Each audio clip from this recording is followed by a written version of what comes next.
नमस्कार, मैं doctor NL जिज्ञास, वरिष्ठ प्राकृतिक चिकित्सक एवं योग विशेषज्ञ आज नए विषय के साथ आपके बीच में उपस्थित हैं। आहार पर निर्भर आपका स्वास्थ्य। मित्रों, आहार हमारे जीवन का मुख्य आधार है और अगर आहार नेचर क्योर के अकॉर्डिंग, नेचुरोपैथी के अकॉर्डिंग यदि आप लेते हैं, खाते और पीते हैं तो निश्चित रूप से आप स्वस्थ रहेंगे और आपका स्वास्थ्य भी सदाबहार रहेगा। आपको ये भी बता दें कि आहार अगर आपका ठीक नहीं है तो विभिन्न प्रकार की बीमारियों से भी आप ग्रस्त होते हैं और यदि विभिन्न प्रकार की बीमारियों से बचे रहना चाहते हैं तो प्राकृतिक चिकित्सा युक्त जीवन शैली अपनाएं तथा प्राकृतिक चिकित्सा के नियमानुसार अपने भोजन का सेवन करें।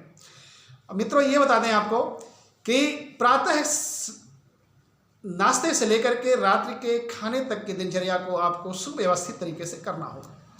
प्रातः में जो भी कुछ आप खाते पीते हैं, मुझे लगता है कि अगर उसके साथ में स्प्राउट जोड़ दें। स्प्राउट में क्या है? अंकुरित चना, अंकुरित मूंग, अंकुरित मूंगफली दाना तथा अंकुरित मेथी दाना। अगर इसे ज़्यादा नहीं 40 ग्राम आपका मूंग और 50 ग्राम चना तथा 40 ग्राम मूंगफली दाना तथा 20 ग्राम अंकुरित मेथी, मात्र इनको खूब चबा चबा के खाइए। साथ साथ में 1 या 2 कोई फल का भी सेवन करें। इसके बाद भी लगता है कि आपको खाने की आवश्यकता महसूस कर रहे हैं तो आप उबली हरी सब्जी, मोटे आटे की चोकर समेत चपाती अथवा दलिया अथवा पोहा का प्रयोग कर सकते हैं या गेहूं की दलिया में हरी सब्जियां कटवा के डलवा दीजिए, उसको भी आप खा सकते हैं। नाश्ते का एक बेहतरीन विकल्प ये आपके लिए काफ़ी उपयुक्त होगा। अगर ये लगता है कि हमें भूख नहीं है और खाने की इच्छा भी नहीं है तो केवल अंकुरित अन्न, खासकर अंकुरित चना, मूंग, मूंगफली और अंकुरित आपको मेथी दाना, ये बड़ा ही उपयोगी है। केवल इसे खा लीजिए। 1 या 2 सेब ले लीजिए, चाहे तो संतरा भी खा सकते हैं। यदि लगता है कि नहीं हमें भोजन में कुछ और आवश्यकता है तो जैसा मैंने बताया वो आपको प्रातः के काल के नाश्ते में लिया जा सकता है। मित्रों, नेक्स्ट बात आती है दोपहर के लंच की। दोपहर का जो हमारा खाना है या लंच है वो कैसा होना चाहिए, इसमें थोड़ा सा हमें स्पेसिफिक चर्चा करने की जरूरत है। आपने देखा होगा कि आमतौर पर घर की महिलाएं कहा करती हैं कि गेहूं का जो आटा है खूब बारीक पिसवाइए।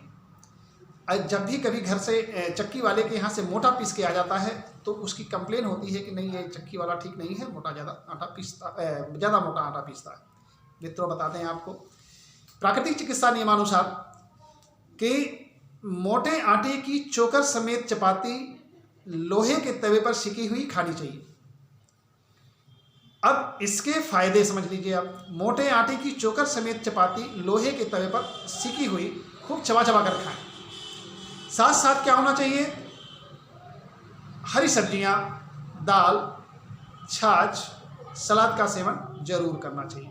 दोपहर का भोजन मुख्य भोजन माना जाता है और मुख्य भोजन आपका प्रातःकाल के 11 बजे से लेकर के 1 बजे के मध्य हो जाना चाहिए। नेक्स्ट बात आती है कि जब अब मैंने कहा कि लोहे के तवे पर सिकी हुई दबा करके लोहे के तवे पर ही सेकना है, उसको बर्नर के लौ पर नहीं सेकना है। कारण क्या होता है कि जैसे ही आप थोड़ा सा तवे पर सेकते हैं, इसके बाद लौ पर सेकते ही जो उसका फाइबर होता है वो फाइबर जल जाता है, बर्न कर जाता है। तो ऐसे में उस फाइबर को, चूंकि फाइबर के हमारे शरीर में बहुत ज़्यादा उपयोगिता और महत्वपूर्णता है, तो क्या करना है कि वह चोकर जलने ना पाए, वह फाइबर जलने ना पाए, उसके लिए आपको तवे पर ही दबा करके डीप सेकाई करनी होती है। जब आप डीप सेकाई करेंगे, तवे पर सेकेंगे तो डीप सेकाई होगी, दबा के सेकना होता है। नेक्स्ट पॉइंट यह है कि जब हम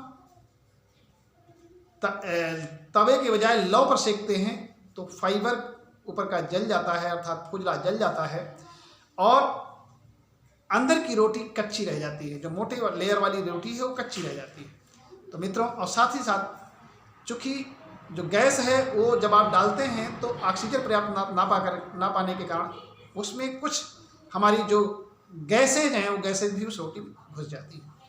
तो इसलिए एक तो ये है कि फाइबर जल जाना और कुछ गैसों का भी उसमें समावेश हो जाना और ठीक ढंग से रोटी का ना पकना, ये सब हमारे स्वास्थ्य के लिए बहुत ज़्यादा नुकसानदेह है। तो हमें क्या करना है कि हमने बताया कि मोटे आटे की चोकर समेत चपाती लोहे के तवे पर सेकी होनी चाहिए। अच्छा हो कि खाना बनाने से पहले 1 घंटा पहले अगर आटा गूंथ लिया जाए तो निश्चित रूप से वो हमारे लिए बड़ा उपयोगी होगा। जब भी चक्की पर गेहूं पीसने के लिए जाए तो वहाँ सूचना ये दे दें कि मेरा गेहूं थोड़ा मोटा पीसना। अच्छा, गेहूं मोटा पीसने का मतलब ये है कि उसमें पर्याप्त मात्रा में चोकर होगा।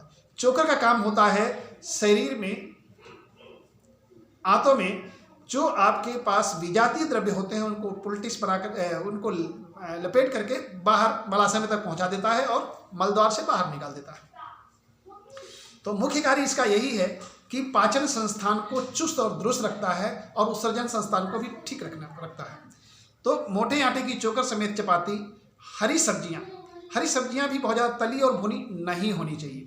अगर तली भुनी ज़्यादा सब्जियां खाते हैं तो उसके जो पौष्टिक एलिमेंट्स होते हैं वो खत्म हो जाते हैं। साथ ही साथ हमें सलाद का महत्व बहुत ज़्यादा है। सलाद में बहुत ज़्यादा अच्छी मात्रा में मिनरल्स पाए जाते हैं और मिनरल्स का हमारे शरीर में बहुत बड़ा उपयोगिता है। तो हमें क्या करना है, सलाद भी प्रचुर मात्रा में लेना चाहिए। जो शरीर से बहुत ज़्यादा थुलथुले हैं अर्थात मोटे हो गए हैं या वजन ज़्यादा हो रहा है तो उनको क्या करना चाहिए कि सलाद पहले खा लेना चाहिए, फिर इसके बाद रोटी और सब्जी खानी चाहिए, दाल का सेवन करना चाहिए, एट लास्ट में छाछ का प्रयोग करना चाहिए। खाना खाते समय मित्रों पानी का प्रयोग कम से कम करना चाहिए। अच्छा हो कि पानी का प्रयोग ना किया जाए। एक बात और बता दें कि अगर आपके सब्जियों में या दाल में नमक तथा मिर्च मसाले की मात्रा ज़्यादा है तो प्यास लगती है, अदरवाइज प्यास भी नहीं लगती। तो अपने भोजन में साग सब्जियों दालों में नमक और मिर्च मसालों का सेवन कम से कम करें। एक पॉइंट ये। दूसरी बात यह है कि खाना खाते समय खूब चबा चबा के खाना चाहिए, शांत मन से खाना खाना चाहिए। ये नहीं कि अखबार पढ़ रहे हैं खाना खाएं या नाश्ता करें, आप टेलीविज़न देख करके खाना खाते हैं, ये भी आपके लिए बहुत ज़्यादा स्वास्थ्य की दृष्टि से उत्तम नहीं है। शांति से कम जो भी 20 से 30 मिनट का खाने का समय है वो शांति से होना चाहिए। नेक्स्ट पॉइंट ये है कि जब आप छाछ का प्रयोग करते हैं खाना खाने के पश्चात तो पानी पीने की जरूरत नहीं पड़ती। तो ऐसे में ये कह सकते हैं कि आप 200 से 300 ml तक छाछ भी खाना खाने के बाद ले सकते हैं। खाना खाने के 2 या 2.5 घंटे बाद पानी 2 गिलास जरूर पीना चाहिए ताकि भोजन का पाचन भी पर्याप्त मात्रा में हो। यदि भोजन करते समय आप पानी का सेवन करते हैं तो जो पाचक एंजाइम्स जो आपके भोजन के पचाने में सहयोगी होंगे तो पर्याप्त मात्रा में निकलते तो हैं लेकिन वो डिजॉल्व होकर के इंटेस्टाइन्स में चले जाते हैं। फलस्वरूप फिर भोजन को पचाने के लिए लीवर को अतिरिक्त काम करना पड़ता है। इसके बाद मित्रों आ गया सायंकाल आप लोग सब जानते ही हैं चाय का टाइम होता है।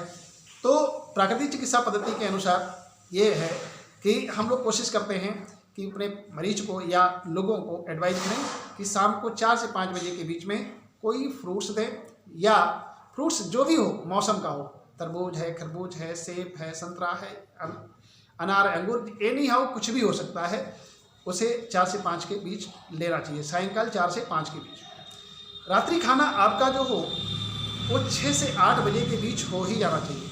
6 से 8 बजे के बीच अगर भोजन करते हैं तो आपका पाचन संस्थान बहुत अच्छी तरह से कार्य करेगा। होता क्या है कि लोग खाना खाए और सोए तो उससे क्या होता है कि एक तो पेट बाहर निकलता है, दूसरी बात यह है कि भोजन की जो प्रोसेसिंग है, प्रक्रिया है पाचन की, वो ठीक ढंग से नहीं हो पाती, अर्थात स्लो हो जाती है। तो ऐसे में आपको क्या करना चाहिए कि भोजन रात के 6 से 8 बजे के बीच कर ही लेना चाहिए। जैसा कि हम लोग जानते हैं कि जैनियों के एक सिद्धांत उनका रहा है, देश रहा है कि वो खाना सूर्यास्त के पहले खा लेते हैं। तो इस समय ये मानना जा सकता है कि लोग कहते हैं भाई पहले लाइट नहीं रही होगी या ऐसी कोई व्यवस्था रही कि कोई भी कीड़ा मकोड़ा ना पड़ने पाए, इस वजह से सूर्यास्त से पहले खाने का प्राविधान जैनियों में रहा है। लेकिन आपको बता दें कि अगर आप भी खाना खाना सूर्यास्त से पहले कर लेते हैं तो स्वास्थ्य के मामले में उन्नत स्वास्थ्य होगा आपका। बीमारियां, पेट में कब्ज, गैस, एसिडिटी तथा कॉन्स्टिपेशन की अन्य उदर के विकार नहीं होने पाएंगे। तो मित्रों, हम ये बता दें आपको कि रात्रि का खाना हल्का होना चाहिए। मोटे आटे की चोकर समेत चपाती 1 घंटे पहले गुथी हो और लोहे के तवे पर सिकी हुई होनी चाहिए। खूब दबा दबा कर सेकी जाए और साथ में हरी सब्जियां होनी चाहिए। कोशिश किया जाए उबली हरी सब्जी हो। अगर उसमें अपने स्वाद के लिए हल्का सा धनिया, हल्का नमक मिला सकते हैं। इसके साथ साथ ये है कि खाना खूब चबा चबा के खाना चाहिए। खाना खाने के समय रात में भी पानी नहीं पीना है, या अगर पीना ही पड़े तो 2-3 घूंट पी सकते हैं। और इसके पश्चात रात्रि में ये लगता है आपको दूध पीना है तो अपने खाने का ये ध्यान रखें कि एक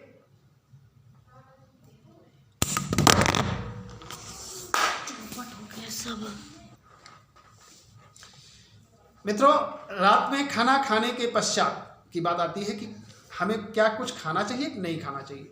इसमें कहना यह है कि यदि आपने खाना पर्याप्त खा लिया है, रात्रि का भी खाना, तो आपको दूध लेने की आवश्यकता नहीं है। अगर आपने खाना नहीं खाया या बहुत अल्प खाना भोजन लिया है तो दूध आप ले सकते हैं। वैसे प्राकृतिक चिकित्सा नियमानुसार कि भोजन के पश्चात अगर आपने खाना ठीक से पर्याप्त मात्रा में खा लिया है तो दूध की आवश्यकता नहीं है। दूध के संदर्भ में बता दें, ये माना जाता है कि जो बच्चा जो खाना नहीं खा सकता वो दूध पीने का अधिकारी है, लेकिन जो खाना खाना आरंभ कर दिया है और पर्याप्त मात्रा में उसके न्यूट्रिशन से मिल रहे हैं तो दूध की भी जरूरत नहीं है। और जो अधिक उम्र के लोग हैं जो पर्याप्त मात्रा में भोजन टाइम से नहीं कर सकते, उन्हें जरूर